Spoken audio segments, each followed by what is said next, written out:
hace unos meses, me acuerdo mucho en diciembre, pues ya escuchábamos hablar del COVID, ¿no? El COVID que estuvo en Wuhan, China, lo veíamos muy lejano. Yo en lo personal estuve en República Dominicana. Todavía unas semanas antes de que el problema llegara realmente a América Latina, y estábamos como si nada, ¿no? ¿Y en qué momento nuestras vidas cambiaron de manera tan radical? Tan radical. Sí, cuando estaba en China parecía que no nos iba a tocar, lo veíamos así tan lejos y veíamos por las noticias nada más los casos y así.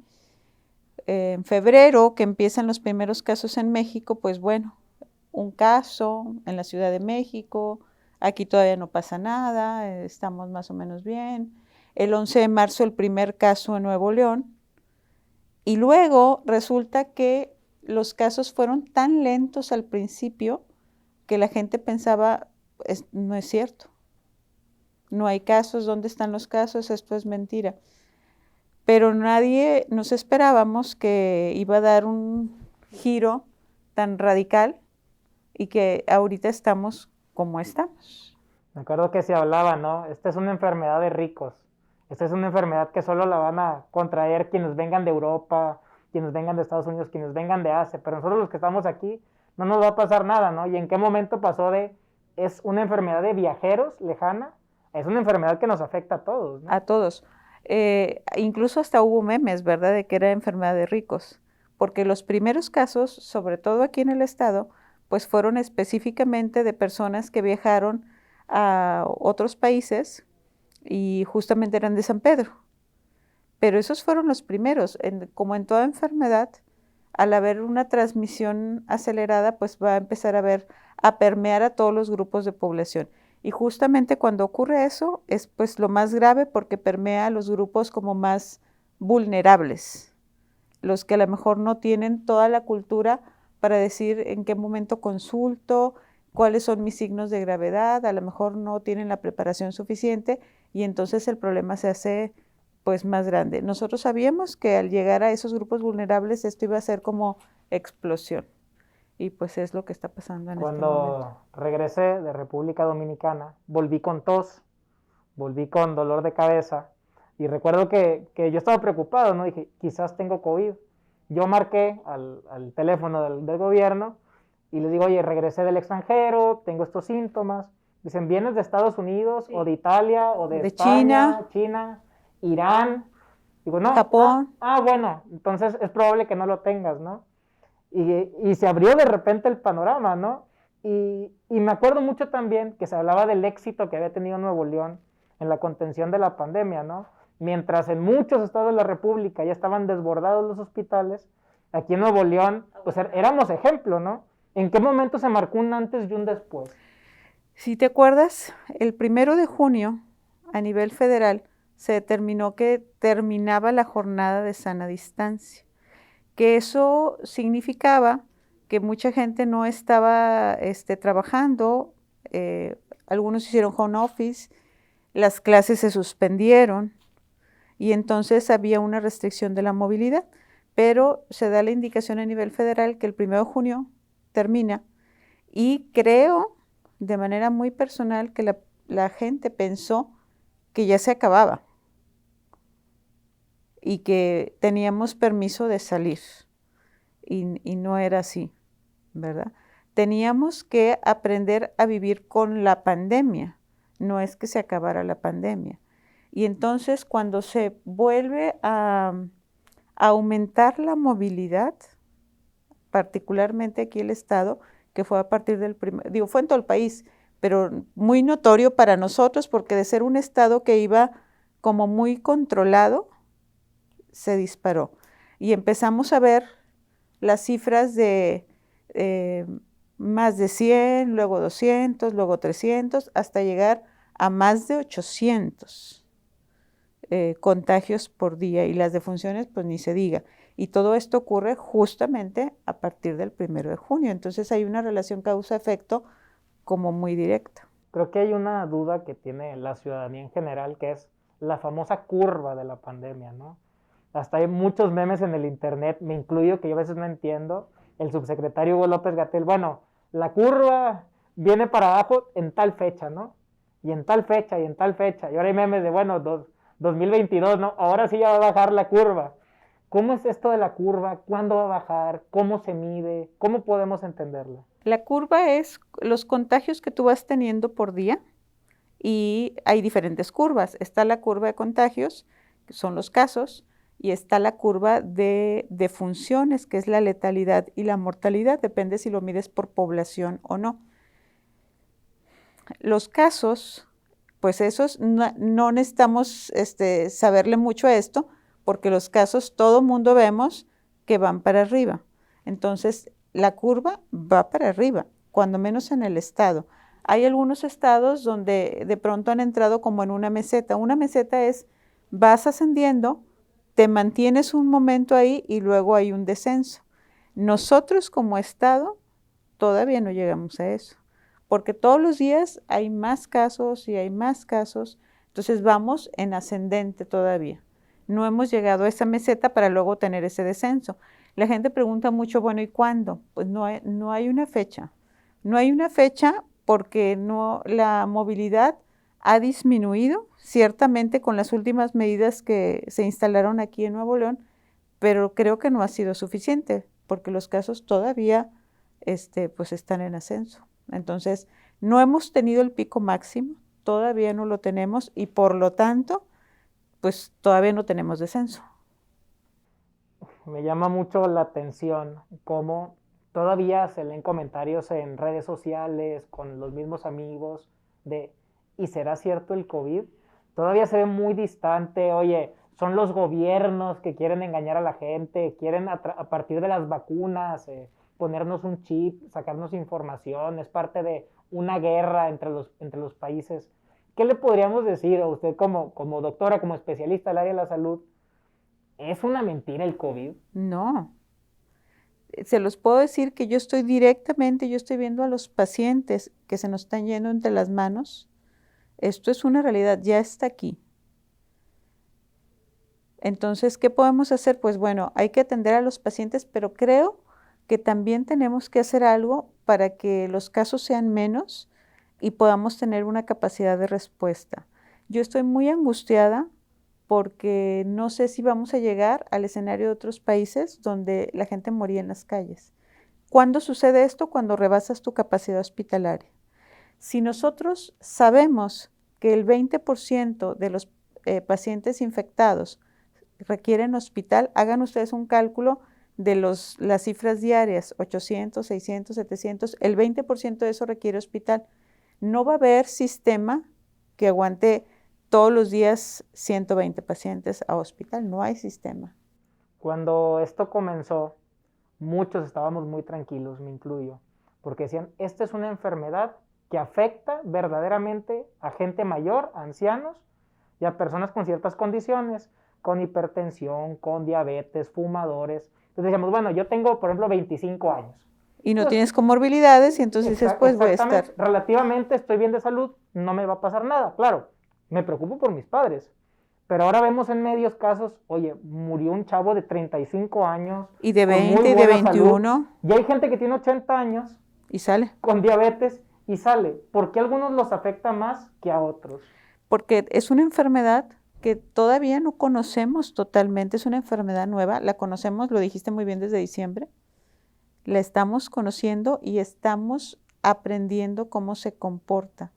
Todavía hay cosas que no sabemos, todavía no hay un tratamiento específico, entonces no hay una vacuna.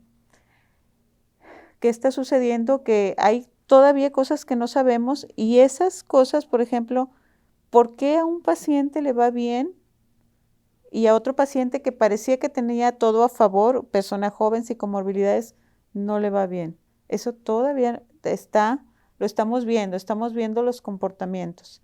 Entonces, a lo mejor en un año vamos a tener como más claridad, o en 2 vamos a tener más claridad, pero ahorita hay cosas que no sabemos. Es una enfermedad tan nueva, entonces la gente tiene que entender eso. El grupo de 25 a 44 años, que son las personas jóvenes, económicamente productivas también, es el más afectado. Ciertamente no es el grupo con más defunciones, pero es el más afectado, es el que sale, que probablemente tienen ese pensamiento de, bueno, yo estoy joven, pues sí tengo que salir, pero estoy joven, no estoy enfermo. Si me pasa, seguramente me va a ir bien. Hay un tema que a mí me preocupa mucho, que incluso lo he discutido con mis padres, que es el de los tratamientos, ¿no? Lo he visto en Facebook, lo he visto en WhatsApp, con gente con altos niveles de educación incluso, que dicen, oye, pues ya tengo 5 amigos que se atendieron con dióxido de cloro, ¿no? Incluso yo lo discutí con mi padre, me dijo, pues quizás sí funciona. Le digo, pero papá, es cloro. Y todo indica que es tóxico y que no se utiliza para el consumo humano. Se utiliza para otro tipo de actividades, ¿no? Hay quien dice, oye, pues hay una medicina, si me equivoco, lo siento, la Ivermectina. ivermectina, el ibuprofeno. Entonces, dependiendo del grupo de WhatsApp en el que estés, es la receta que te indica la gente, ¿no? Pero ya al grado de decir, consume cloro, dióxido de cloro. Es que ahí estamos en el error. Esto sigue siendo una enfermedad que necesita un tratamiento médico, no automedicarse, porque inclusive hay medicamentos que pueden tener efectos secundarios en un paciente. Igual lo que decíamos hace rato, porque a alguien le sucede algo y a otra persona no le sucede nada, también con los medicamentos. Puede haber efectos adversos en un paciente en particular y a lo mejor en 10 pacientes no les pasó absolutamente nada.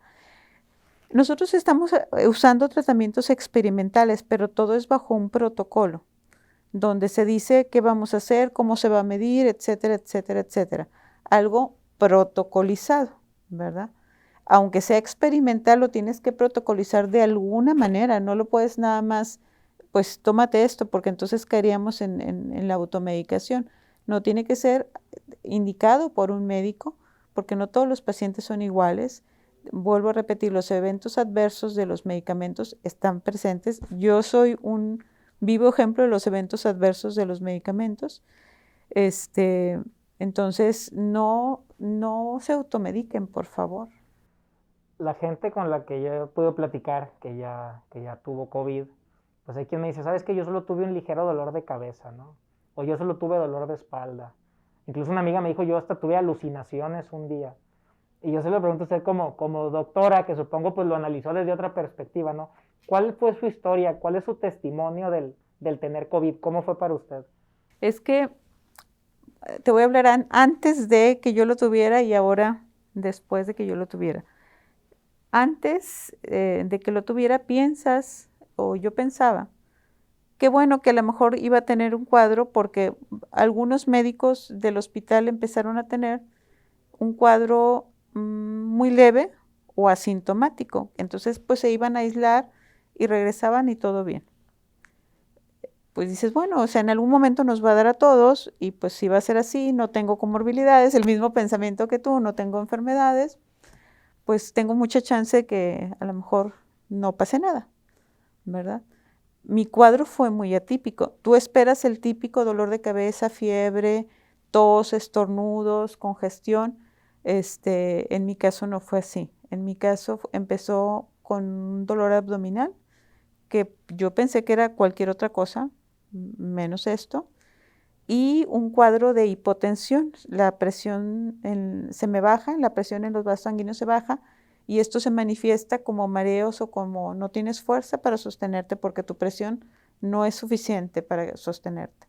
Eso hace que me tenga que revisar, ¿verdad? Y que me hagan estudios. Dentro de esos estudios se incluye una tomografía de tórax y en la tomografía de tórax sale que tengo infiltrados pulmonares, aunque no tenía ninguna manifestación pulmonar. No tenía tos, no tenía nada, pero el pulmón estaba inflamado y tenía una neumonía por COVID. Pero no se veía, la manifestación fue otra. Entonces, yo soy un vivo ejemplo de un cuadro atípico totalmente.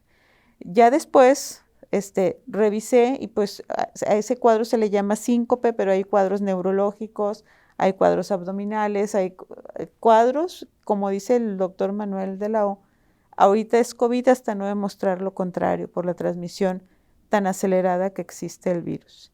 Y luego te dicen que te tienen que hospitalizar. Ahí ya cambia tu mundo, porque como es una enfermedad tan nueva, tú no sabes si te vas a hospitalizar y se vas a salir, no sabes si te van a intubar y no sabes cómo te va a ir a ti. no sabes qué le dices a tu familia, o sea, te van a internar y, ¿verdad?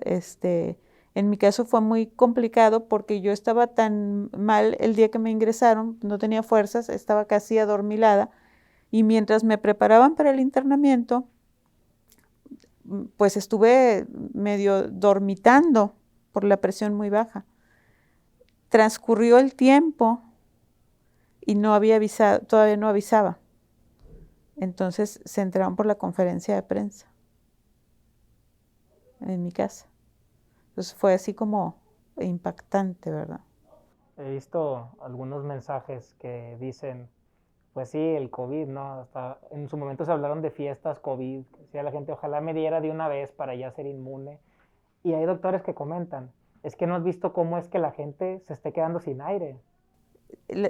Sí, cuando tu pulmón se inflama tanto, la sensación es que te ahogas. Y entonces es oxígeno o cánula de alto flujo o conectarte a un respirador. Porque el COVID tiene varias fases. Una fase, la fase inicial, habitualmente respiratoria, y al final hay una fase inflamatoria donde todo se inflama. El pulmón, por supuesto, pero se te inflaman los órganos y ahí es cuando puedes morir. Cuando se te inflama el pulmón lo suficiente para que no te deje respirar, aún conectado a un respirador, y cuando se te inflaman los órganos. Entonces, es una enfermedad muy grave, muy, muy grave, que si la podemos evitar, la deberíamos evitar. ¿Cómo la evitamos en este momento? Porque no tengo tratamiento ni tengo vacuna. Es pues usar las medidas de protección, hacer la higiene de manos cada que yo tenga contactos de riesgo. ¿Qué significa? Es si toqué algo que no es mío, si me dieron una botella de agua, si fui al súper, si pagué en la gasolinera, si usé un cajero, yo debo de hacer higiene de manos cada que hice alguna cosa de esas. Si toqué dinero, el dinero es un vehículo para la transmisión, yo me debo hacer higiene de manos. El uso del cubrebocas, el uso adecuado del cubrebocas, y antes de ponérmelo me tendría que hacer higiene de manos y guardar la sana distancia, o sea, 1 metro de distancia, 1 metro y medio de distancia. Ahorita no tendríamos que hacer fiestas ni familiares. Eso todavía no nos cae el 20, porque somos un país, somos latinos, somos muy sociales, muy familiares, pues nos gusta estar con nuestra familia y festejar a nuestra mamá y a nuestro papá y los cumpleaños, así somos, ¿verdad? Somos muy afectivos. Entonces, eso no nos cae el 20 todavía y pensamos que es no ir a una fiesta, pero no ir a una fiesta, pero sí puedo hacer fiestas. No, no puedes hacer reuniones. Debería ser, no puedes ver a nadie con quien no vivas. Si no vives con tus papás, pues no puedes ver a tus papás. Por ellos, porque los estás ayudando a ellos, los estás cuidando. A lo mejor si nos cambiamos el chip y pienso, en vez de sentirme culpable porque no los veo, pienso, los estoy cuidando. Es bien difícil, yo no he visto a mis papás pues yo creo que desde marzo. En lo particular, justo hoy me estoy cambiando de domicilio porque vivo con mis padres y yo tengo que trabajar. Digo, yo no quiero, no regreso a casa tranquilo, no quiero agarrar ni un cuchillo, ningún tenedor, prácticamente no quiero estar cerca de ellos. Digo, yo no me quiero sentir culpable de yo por trabajar venir a hacer el daño a la casa y precisamente hoy me estoy cambiando. Y lo hablaba con un amigo, ¿y qué? ¿Te cambias por tu independencia? Pues hasta cierto punto sí hay una parte, pero pues que más quisiera yo poder seguir viendo a mis padres todos los días. Y precisamente porque los quiero seguir viendo, es que hoy yo decido cambiarme de casa. Y ahora que le escucho me preocupo todavía más. Porque ¿qué nos han dicho? Si tienes tos, si tienes gripa, si tienes temperatura, pues aíslate, tienes COVID. Pero en tu caso me dices, es que a mí me dolía el estómago. Bueno, ¿cuánta gente le puede doler el estómago? Justo hoy me acuerdo que mi madre me dijo hace 2 días, me duele el estómago. Y ahora yo digo, pues no es un síntoma COVID, pero ahora escucho que puede serlo. Puede ser, o sea, puede serlo, pero también hay que ver, yo estoy en un área de altísimo riesgo, ¿verdad? Entonces, en mí se tendría que haber sospechado Y qué bueno que los médicos lo piensen, porque luego yo también escucho o leo comentarios en redes sociales de es que ahora todo es COVID. Sí, qué bueno que tu doctor lo piense, porque si tu doctor lo piensa, tienes oportunidad de salir. Si tu doctor no lo piensa, entonces a lo mejor vas a perder tu oportunidad de salir bien de esto. Que tu doctor lo piense, que lo descarte.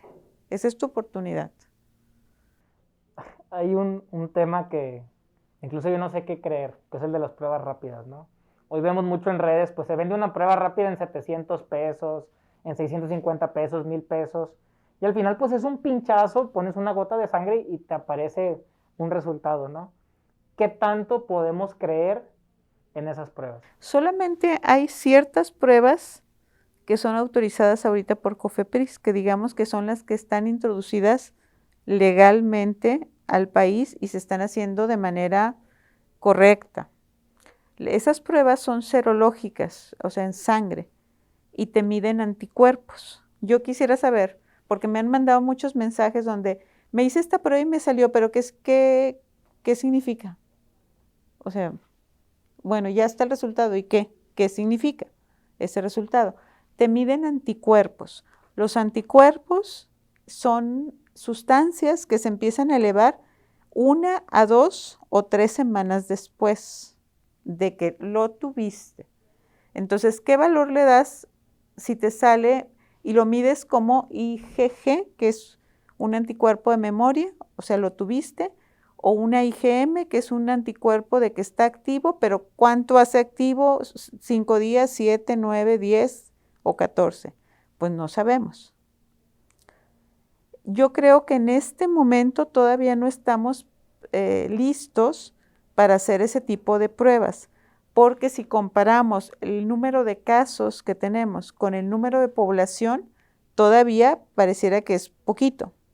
Entonces, la mayoría de las personas van a salir negativas a esas pruebas. Sí tienen valor, en muchas enfermedades existen esas pruebas, ¿verdad? Se usan en VIH, se usan en dengue, hay muchas enfermedades donde las puedes usar y les das un valor, pero en COVID todavía no sabemos todavía en dónde está ese valor. Se están haciendo protocolos de investigación, nosotros los estamos haciendo justamente para saber en dónde les voy a dar ese valor o qué tanto valor les voy a dar. Pero, ¿qué pasa con la población? Se la hace y pues y el resultado, y luego ¿qué valor le das? ¿Te aíslas, no te aíslas? ¿Tienes o no tienes? ¿O tuviste o no tuviste? Que esas son las preguntas que se deberían de contestar con una prueba. En Nuevo León se está desarrollando un programa, el DACOVID, ¿no? Cuando yo lo escucho, digo, bueno, la idea es que el gobierno pueda obtener información antes de que el mismo ciudadano llegue ya enfermo al centro de salud, ¿no? ¿Qué utilidad puede tener estas herramientas tecnológicas para ayudar al gobierno de Nuevo León específicamente a poder tomar decisiones? Pues lo importante es que el ciudadano conozca, ¿verdad? Conozca un poco más de la enfermedad, conozca los síntomas y conozca que puede tener complicaciones y que hay herramientas para que cuando pueda dar esa información, pues la dé, sabiendo que hay un objetivo, que es que salud o el gobierno del estado tenga información antes de que haya crisis, ¿verdad? Antes de que el ciudadano esté tan comprometido que lo tengamos que hacer todo corriendo. Desafortunadamente, en este momento, la transmisión es tan acelerada y la cantidad de contagios es tan rápida que no te está dando tiempo de esto. Es tanto, o sea, más de 800 contagios en un día son muchos, muchísimos, porque significa que 200 o más de 200 requieren hospital ese día, y al otro día otros 200, y al otro día otros 200, entonces no vamos a tener esa capacidad. Pero además hay algo muy importante, los pacientes no están internados un día. Hay pacientes, es de mínimo una semana hasta un mes y medio. ¿Cuáles han sido algunos de los efectos secundarios? Es decir, la gente sobrevive, sale del hospital ¿Ya tienen algún antecedente de cuáles son los efectos? Dependiendo cuál ha sido tu gravedad al estar hospitalizado. Si fuiste un paciente ventilado, o sea, si te conectaron a un respirador, va a haber muchos efectos secundarios. A lo mejor tú quedas con problemas pulmonares crónicos de por vida, puede ser. O puedes quedar con atrofia porque un paciente que está ventilado está sedado, está inconsciente. Entonces no estás moviendo tus músculos, pierdes masa muscular, puedes perder hasta el 30 o 40% de tu masa muscular. Entonces hay pacientes que no pueden caminar y tienen que hacer un proceso largo de rehabilitación. Eso sin contar con que a lo mejor tienen problemas de voz o de cuerdas vocales porque ahí estaba el tubo para conectarte al ventilador, de cansancio, de fatiga. O sea, después de que sales, hay un proceso de recuperación que también es largo, que se lo tienes que llevar en casa. Ya casi para cerrar, me queda ¿cómo lo puedo explicar? Me queda el miedo a ver imágenes en Nuevo León como las que vimos en Guayaquil, Ecuador, ¿no? De la gente en la calle muriendo, de gente que fue incinerada en la calle por la poca capacidad que tenía ya el gobierno en Ecuador. ¿Esto por qué pasa? ¿Por qué se puede llegar a esos extremos? Pues porque la cantidad de contagios te rebasan, ¿verdad? Creo de manera muy personal que ahorita la respuesta está en nosotros como ciudadanos de manera individual. Creo que no necesitamos ninguno de nosotros que haya un policía, un supervisor detrás diciéndote, ponte el cubrebocas porque si no te voy a multar o te va a pasar esto, te voy a tener. No creo que necesitemos, creo que la población es inteligente, ni te tiene que dar diciendo ponte el gel o lávate las manos o guarda la sana distancia. No creo que como sociedad necesitemos eso. A mí me llama mucho la atención que digan es que no hay quien revise en el transporte. ¿Necesitamos que nos revisen? O sea, necesitamos que haya alguien detrás de ti. Ponte el cubrebocas porque si no, esto. O sea, yo creo que ya somos adultos responsables, en su mayoría, que es una decisión por nosotros, por nuestra vida y por el bienestar de nuestra familia. Entonces la decisión está en nosotros. ¿De qué se tiene que encargar la autoridad? Pues a lo mejor de tener la infraestructura necesaria, pero no va a haber infraestructura necesaria en ningún país del mundo y la prueba es Estados Unidos. Que pueda soportar una transmisión acelerada, o sea, una gran cantidad de contagios por día, no hay un sistema que lo tolere, ninguno. Entonces, ¿qué podemos hacer? Bueno, que la autoridad tenga la infraestructura. Tenemos todos los ventiladores necesarios, particularmente en el hospital donde yo laboro, en el Metropolitano. Cada cama tiene un ventilador y un monitor. Entonces, que eso es como el escenario más crítico que puede tener un paciente COVID, que llegar a estar conectado a un respirador. Aquí lo tenemos. Tenemos cánulas de alto flujo que no todo el mundo tiene, nosotros las tenemos, que es como una medida antes de la intubación, es darle la oportunidad al paciente de no te intubo, te pongo una cánula especial y veo, a lo mejor toleras y te doy el chance. Lo tenemos. Pero lo que no vamos a tener son espacios suficientes si esto sigue en esa velocidad, porque la transmisión va a una velocidad que nosotros como sistema no podemos alcanzar porque se están ingresando más pacientes de los que están egresando. Es algo muy sencillo, una resta. Si yo estoy ingresando tanto, si ingreso muchos y egreso poquitos, porque les acabo de comentar que la enfermedad es larga, pues no hay un sistema.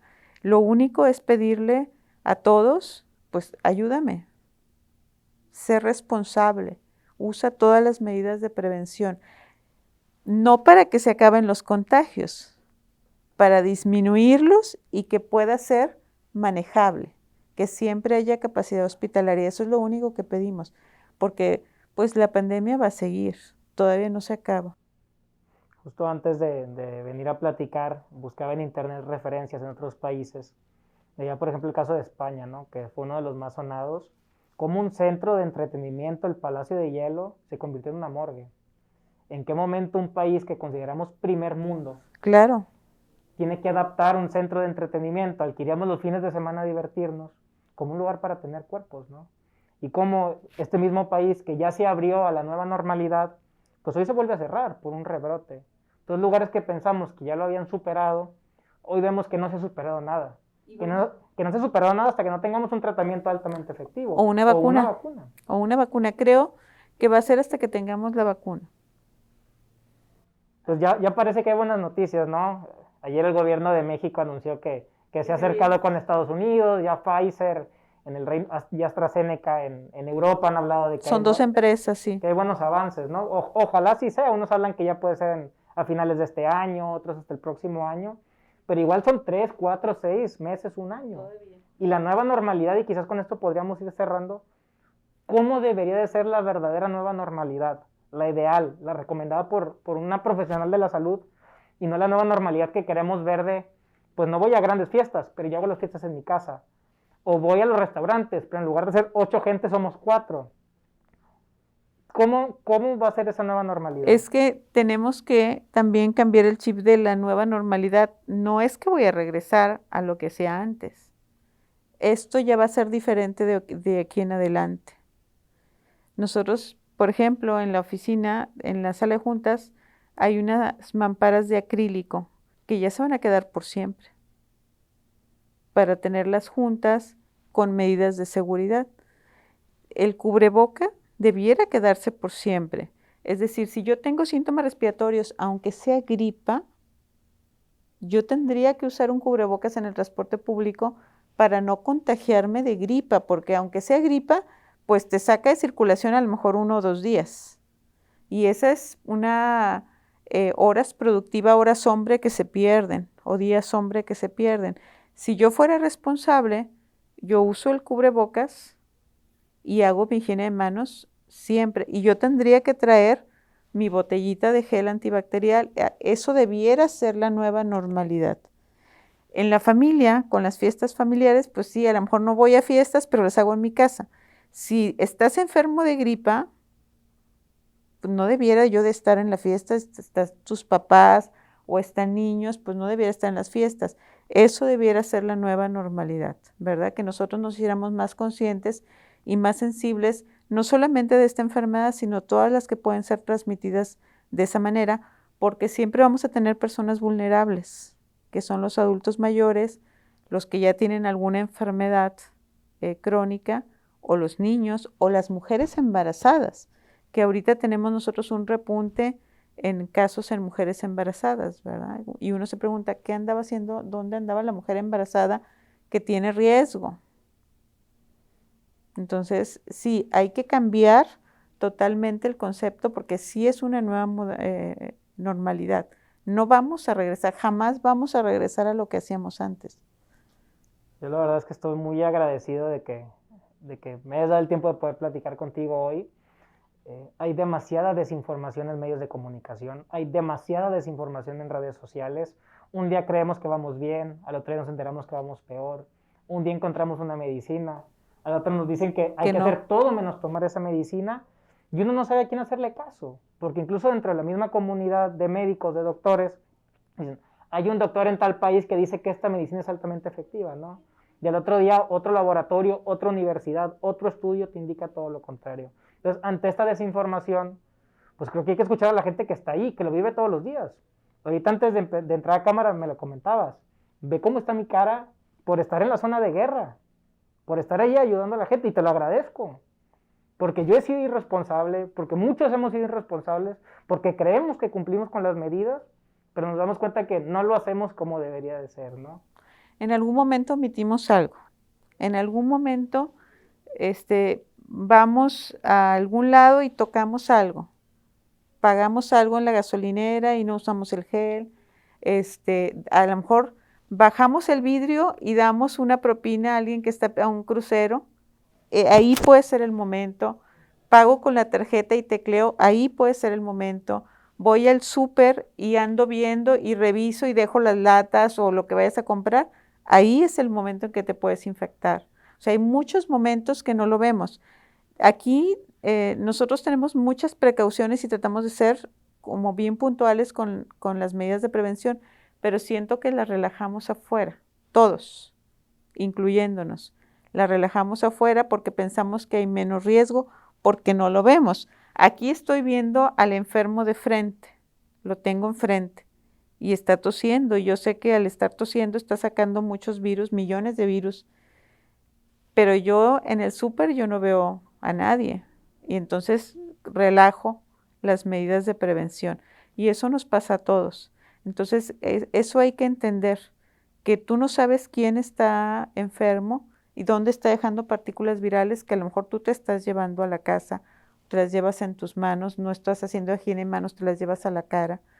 Todos nos tocamos la cara, es como algo natural, pero hay que hacer la higiene de manos para romper la cadena de transmisión.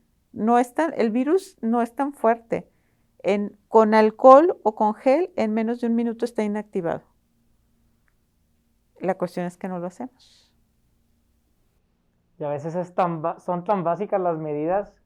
Lávate las manos en todo momento. En todo Trae tu momento. bote de gel antibacterial. Guarda distancia de 1 metro, 1,5 metros. Es decir, tampoco es que nos estemos pidiendo nosotros mismos, oye, aléjate de la gente, aíslate por No, completo. Pues tiene que haber una nueva normalidad, tiene que seguir la actividad económica, la vida, pero cumplir medidas que no lo hacemos y son tan básicas, tan sencillas. Y lo reflexiono y digo, y porque yo también muchas veces no lo hago, ¿no?